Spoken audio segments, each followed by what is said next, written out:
In terms of using an argument from or by example as a moral argument, this is usually not done directly. Like it would be rare to say, here's an example, here's an example, here's an example, here's an example, and therefore this thing is moral or immoral.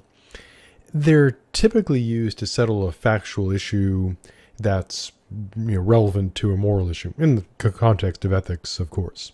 So you would present, example, supporting your claim, draw the appropriate conclusion, and then use that argument to support a premise in your next argument.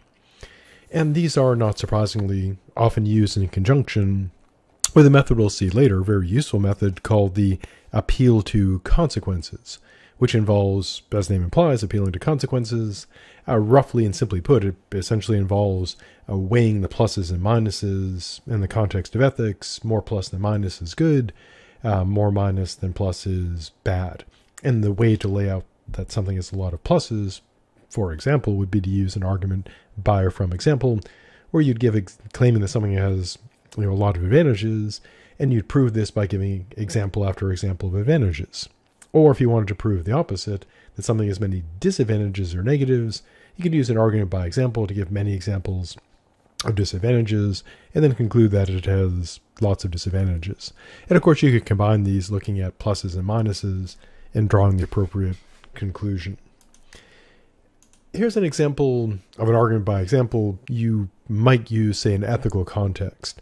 This itself is not a moral argument all by itself, because a conclusion doesn't show that something is good or bad. And so here's how an argument from or by example could be used as part of developing a moral argument. So premise one would be to argue that, or establish that, stem cell research could allow doctors to regrow replacement limbs and organs, and this would, this sounds beneficial.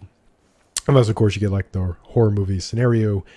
Familiar with the fictional character Spider-Man, one of his nemesis is the lizard. Sorry, spoilers for a villain from decades ago, is that he attempts to regrow lost limbs and becomes a lizard monster. Premise 2, stem cell research could allow the development of new treatments for diseases ranging from diabetes to Parkinson's disease, which would be beneficial. Premise 3, stem cell research could allow for more effective testing of drugs without using animal or human subjects, which would be beneficial. And then conclusion would be stem cell research could have significant benefits. Now again, by itself, this does not show that stem cell research is moral or immoral. It's simply the argument by example presenting, multiple examples of how it would be beneficial, and concluding that since there are many examples of how it would be beneficial, that it would be beneficial. The next step would be connecting this to the moral issue, which would be whether stem cell research is moral or immoral. In this case, you'd most likely tie it into an appeal to consequences, which we'll talk about later on as one of the moral methods. And that would be a way to use the examples to establish like pluses and minuses, and then load that into an appeal to consequences, a utilitarian argument, to argue whether something is good or bad. This, of course, allows for an easy objection reply, because taking the example of stem cell research or any medical thing, you could look at the negative aspects of it and raise those as an argument by example as a objection to your view, and then counter that by arguing typically that the positive examples of your argument that it's good are more numerous and more significant than the negative examples.